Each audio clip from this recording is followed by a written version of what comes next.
Hello everyone, welcome back to Dayal board. तो कैसे बच्चों, आई होप आप सारे अच्छे होंगे और पढ़ाई कर रहे होंगे। तो बच्चों आज हम लोग क्लास टेंथ और क्लास टेंथ में जो सब्जेक्ट है आपका सोशल साइंस और चैप्टर नंबर पढ़ने वाले हैं थर्ड, जिसका नाम है नेशनलिज्म इन इंडिया। सभी को पता है काफ़ी इम्पोर्टेंट चैप्टर है board exam point of view से। तो आप लोगों को कॉपी और पेन लेकर बैठ जाने हैं और इस चैप्टर में जितने सारे जो क्वेश्चंस हैं सारे क्वेश्चंस आपका एनसीईआरटी क्वेश्चंस हैं। और चूँकि मैं ऑलरेडी आपका एक्सप्लेन इसमें मैं करूँगा आप लोगों को, और जो भी अगर डाउट वगैरह तो आप लोग कमेंट करके पूछ सकते हो। जिन लोगों को अगर पीडीएफ चाहिए तो आप लोग कमेंट करके अपना ईमेल आईडी डाल सकते हो, फिर मैं आप लोगों को इस चैप्टर का पीडीएफ ही सेंड कर दूँगा। और इसके पहले ऑलरेडी आपका इकोनॉमिक्स और जो रेस्ट पार्ट आपका अपलोड हो चुका है, तो जाकर देख सकते हो। तो कॉपी और पेन लेकर बैठ जाओ और वीडियो पॉज करके आप लोगों के शॉर्ट नोट्स बनानी है इस चैप्टर का।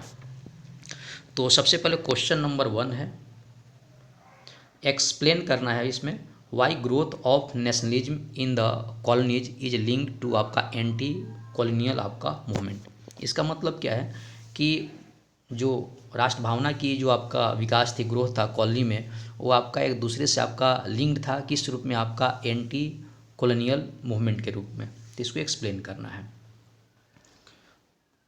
तो anti colonial movement gave a common platform to the people to the come along and fight for their rights.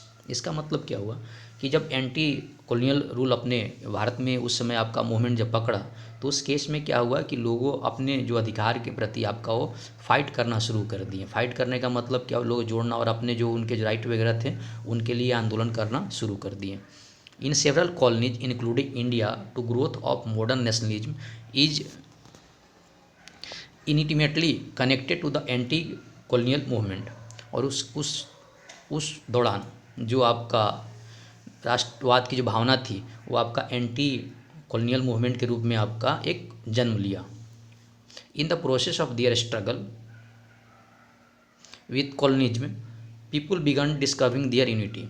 और जब एंटी कॉलोनियल रूल ऑफ के जो लोग अपोज करने के लिए जो लोग संघर्ष कर रहे थे, तो उस केस में क्या हुआ, उस दौरान क्या हुआ कि लोगों ने एक दूसरे के प्रति आपका एक एकता की भावना लोगों ने जग गया। The sense of being oppressed under the colonialism provided a shared bond that tied all together. और उस केस में जब मूवमेंट चल रहा था एंटी कॉलोनियल का, तो उस केस में जितने लोग संघर्ष कर रहे थे उनमें क्या हुआ, एक तरह का एक बॉन्ड बन गया है ना, अपनापन का। Hence the growth of nationalism in the colonies is linked to anti colonial movement.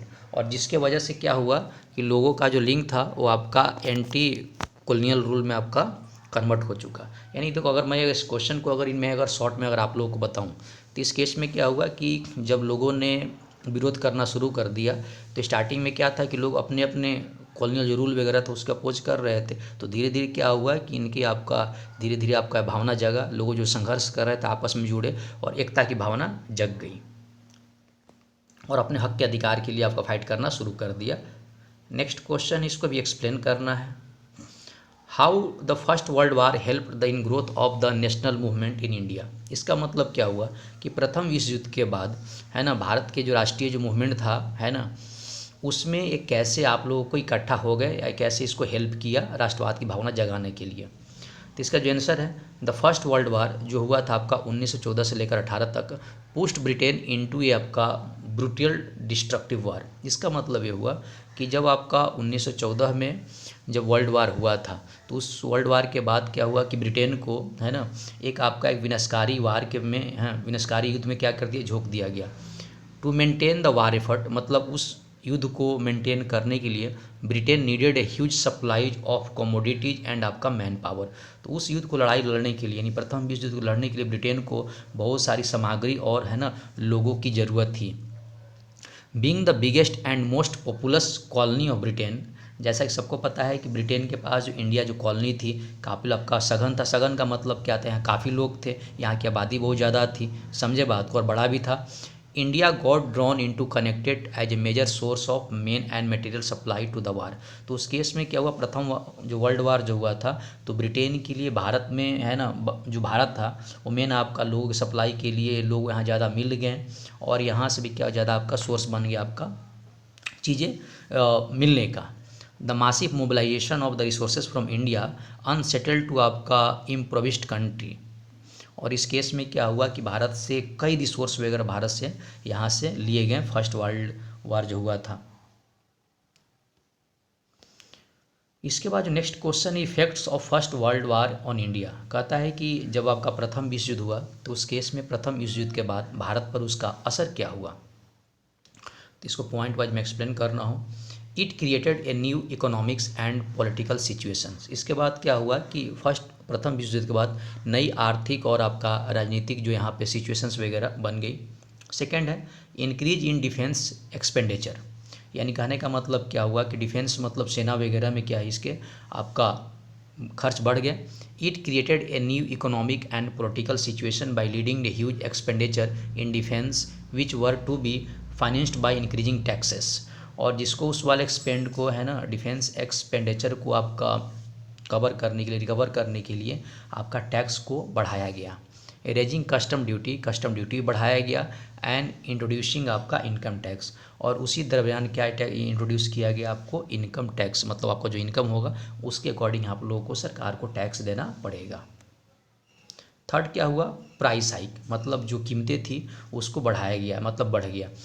Through the war years price increase from leading to extreme hardship for the common mass, मतलब क्या हुआ जब प्रथम विश्व युद्ध हुआ उस दौरान जो चीज़ों की जो कीमतें थी वो काफ़ी बढ़ गया कॉमन लोगों के लिए।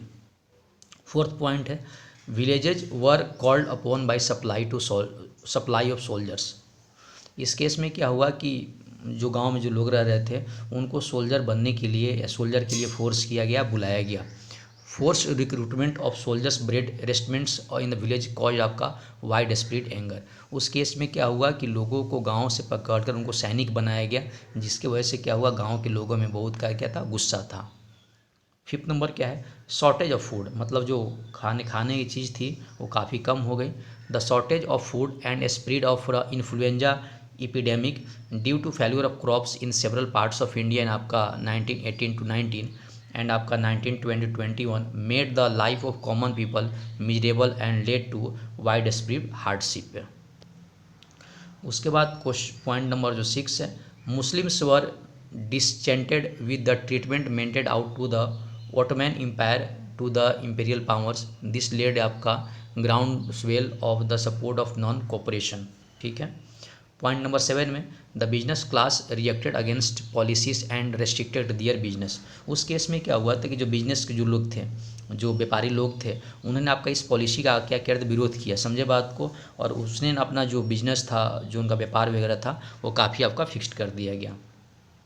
People hope that their hardship would end after the war was over, मतलब उस केस में लोगों को मानना था कि ये जो आपकी जो मुश्किलें जो चल रही है ना युद्ध ख़त्म होने के बाद क्या हो जी ख़त्म हो जाएगी, बट दैट डिडंट हैपन, लेकिन क्या हुआ युद्ध के बाद भी आपका उनकी कंडीशन नहीं सुधरी। All these reasons gave birth to the national movement in the country, और इन्हीं के वजह से देश में आपका एक व्यापक राष्ट्रीय आपका आंदोलन शुरू हो गया। The first world war had many economic and political benefits also, तो कहता है प्रथम विश्व युद्ध के बाद काफ़ी चीज़ें आपका क्या हुआ है ना अच्छा भी हुआ, जैसे डिफेंस एक्सपेंडिचर रोज है ना डिफेंस में सेना में जो उनकी ज़रूरत थी वो बढ़ गई। The war created demands for the industrial good, और जो युद्ध हुआ युद्ध होने के बाद क्या हुआ कि जो व्यापारिक जो चीज़ें थी है ना वो बढ़ गई। Being Britain busy in the war Indian businessman and individual groups got opportunity to increase the business, तो कहता है उस केस में जब फर्स्ट वर्ल्ड वार के टाइम पे जो ब्रिटेन आपका युद्ध में बिजी था उस केस में क्या हुआ तो भारतीय जो व्यापारी लोग थे या जो व्यक्तिगत जो ग्रुप लोग थे उनका क्या हुआ उनका व्यापार करने का जो अवसर था वो काफ़ी बढ़ गया है ना। और उसके एग्जाम्पल सेटिंग अप किसको political parties started influencing people, और उस केस में जो भारत में जो राजनीतिक जो पार्टियां थी वो लोगों को प्रभावित करना शुरू कर दिया। All this triggered the political and economic situation of India through the people started forming an alliance, तो उस केस में क्या हुआ कि लोगों ने आर्थिक और व्यापारिक अपना जो व्यवहार वगैरह था उसने अलायंस यानी गठबंधन बनाना शुरू कर दिया ब्रिटिश नेशन, एंड दस this led the growth of national movement in India, और जिसके वजह से भारत में क्या हुआ एक राष्ट्रीय आपका आंदोलन शुरू हो गया। नेक्स्ट क्वेश्चन है why Indians were outraged by the Rowlatt act, तो कहता है कि रोवल्ट एक्ट क्या था रोबर्ट एक्ट, तो कहता है कि इन आपका 99 the British government passed a new rule called आपका Rowlatt act, the Rowlatt act commission was appointed to investigate the seditious conspiracy to the Indian people. मतलब ये जो एक्ट बनाया गया था, लोगों को है ना कॉन्स्पिरेसी जो कर रहे थे उनको पहचानने के लिए किया गया था। The law passed empowered the victory government and आपका extraordinary power to stop all violations by the silencing their press. और ये इसलिए एक्ट बनाया गया था ताकि जो प्रेस की जो मीडिया की जो बातें थी उनको दबाया जा सके, लोगों की जो ताकतें वगैरह जो इकट्ठे जो हो रहे थे उनको दबाया जा सके। Confining political activities without a trial and arresting any individual suspect to the sedition. और जिन पे भी शक हो उनको इस लॉ से क्या कर सकते, गिरफ्तार कर सकते। एंड ट्रीची and arresting individuals without any warrant, और किसी भी व्यक्ति को बिना वारंट के गिरफ्तार कर सकते थे रॉलेट एक्ट के मुताबिक। In nation wide protest was raised by calling a hartal. तो इस केस में क्या हुआ कि एक आपका पूरे राष्ट्र में एक आपका एक अवसर हुआ, आंदोलन हुआ। The act was ill form as black act by the people. तो लोगों ने इसके काला कानून कहना शुरू कर दिया। And Indians revolt in protest against the Rowlatt act. और जो भारतीय थे रॉलेट एक्ट का विरोध करना शुरू कर दिया। Indians were outraged by the Rowlatt act because, क्यों विरोध किया इसमें आपका जो फर्स्ट था, this law stated that the government can arrest the political leaders without any trial for 2 years। इस लॉ के ये था कि कोई भी अगर भारतीय नेता है इसको बिना किसी वारंट के 2 साल तक गिरफ्तार कर सकते हैं। Political leaders way taken from Amritsar. और जो राजनीतिक जो नेता थे उनको अमृतसर से लाया गया। Gandhi was not allowed to enter Delhi. और गांधी जी को आपका दिल्ली में इंटर करना अलाउ नहीं था। मार्शल लॉ इम्पोज्ड, उस केस में क्या हुआ, मार्शल लॉ क्या कर दिया, इम्पोज्ड कर दिया गया। Mahatma Gandhi was extremely agitated by the enactment of the Rowlatt act. He urged that everyone cannot be punished for an isolated political crime, है ना। तो मतलब वो नहीं कर सकता है। He large Indians of political leaders and common public come together against this act. और गांधी जी ने लोग को आह्वान किया कि इस जो एक्ट बना था इसके अगेंस्ट लोग खड़ा हो और एक इकट्ठे साथ हम लोग इस लड़ाई को लड़े। The government adopted more repressive measures to dominate the native people. Gandhi ji and other leaders National Congress found to futile to take the measures of constitutional opposition and thereby called a hartal were Indian suspended all business and fasted to show their हेटेड for the British legislation. और लोगों ने है ना इसके लिए आपका आमरण अनशन करना शुरू कर दिया।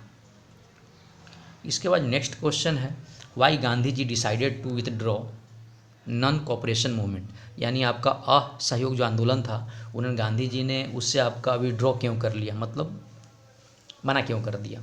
इन आपका फरवरी आपका 22 चौरा चौरी इन गोरखपुर, है ना। तो कहता है कि गोरखपुर में एक जगह है Chaura Chauri, Uttar Pradesh people were protesting against the British policy. In return policies officials fired upon them which leads to death a few individuals. तो कहता है जब चौरा चौरी कांड हुआ था उस केस में क्या हुआ था कि कुछ लोग मारे गए थे। पीपुल्स गॉट एजिटेटेड, तो लोग क्या हुए आपका एजिटेट करिए, है ना, गुस्सा गए। They killed many police officials and burn the police station. लोगों को गुस्सा की वजह से कई लोग पुलिस जो ऑफिशियल्स हैं उनको मारे गए। और उस केस में क्या हुआ कि जो पुलिस स्टेशन थी उनको जला दिया गया।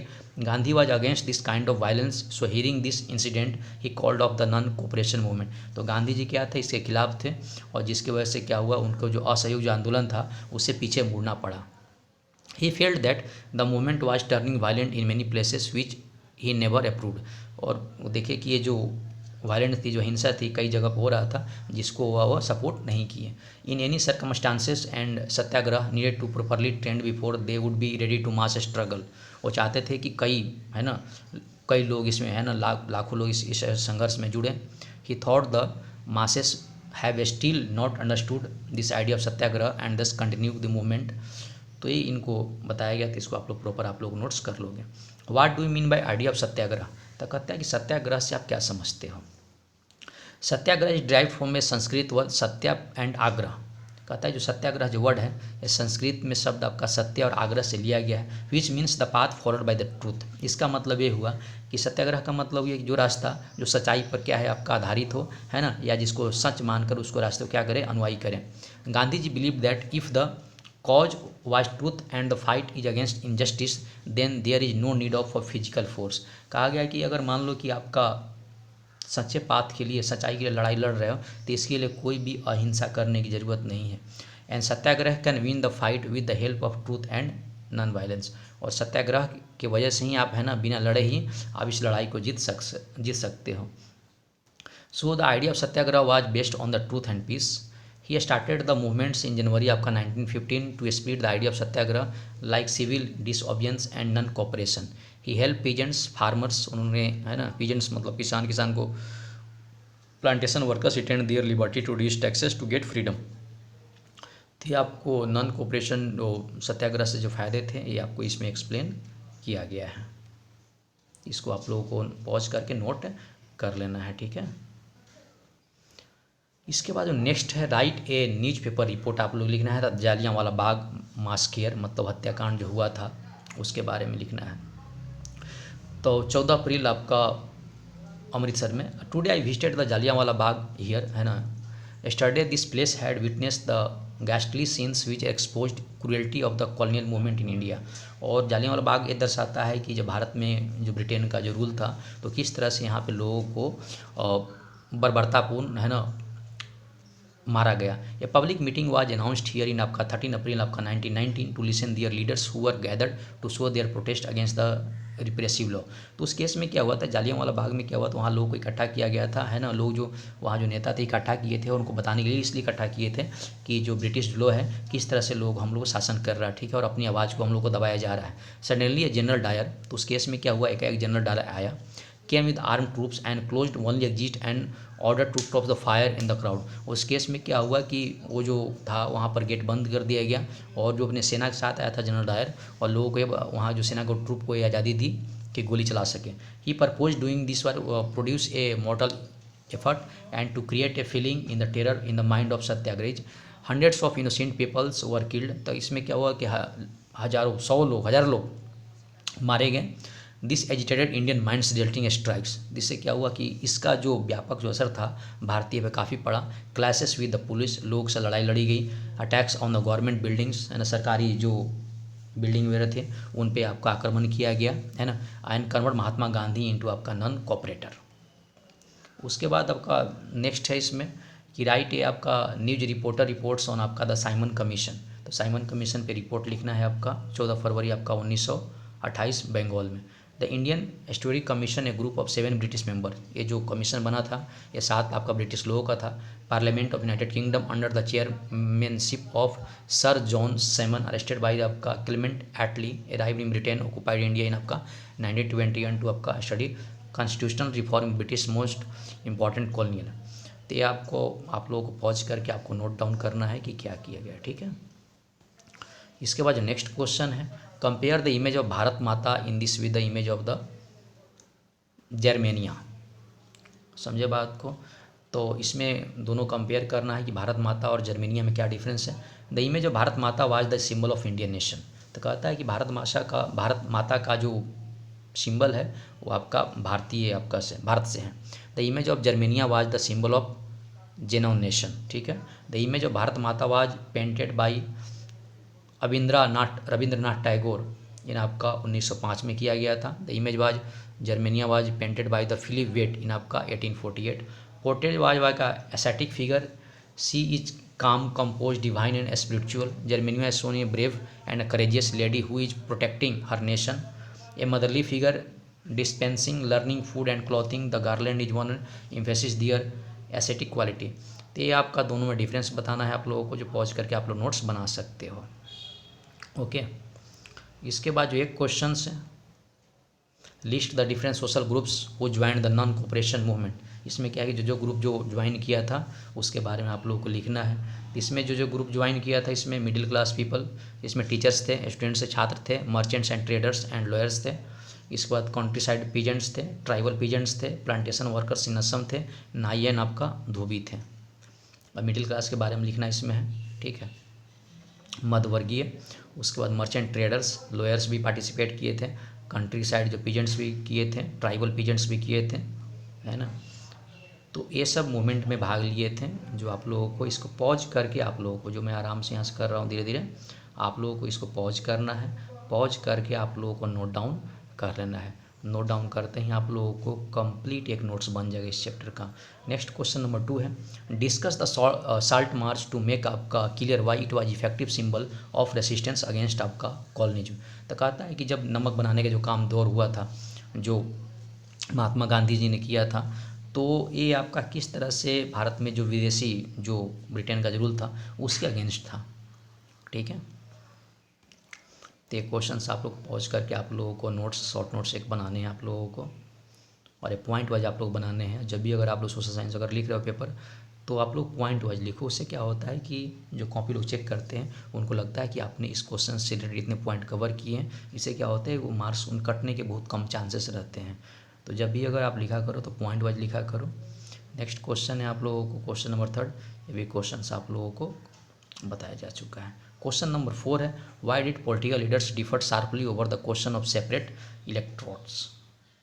ये भी क्वेश्चन आप लोग को पढ़ लेना है और एक प्रॉपर आपको शॉर्ट नोट्स बना लेना है, ठीक है। और वीडियो पॉज करके आप लोग को नोट्स बनाना है, ठीक है, ताकि किसी प्रकार की कोई दिक्कत ना हो। आराम से वीडियो पॉज करना है और आप लोगों को एक शॉर्ट नोट्स बनाना है। तो बच्चों, इस वीडियो में हम लोगों ने कवर किए इंपॉर्टेंट क्वेश्चंस, और ये चैप्टर काफ़ी इंपॉर्टेंट है board exam point of view से भी, और nationalism in India. I hope आपको ये वीडियो पसंद आया होगा। तो पसंद आए तो लाइक, सब्सक्राइब, शेयर करें ताकि मुझे मोटिवेशन मिले और आप लोगों के लिए मैं ऐसी वीडियो बनाता रहूं। तो पढ़ाई करते रहें। All the very best. Thank you.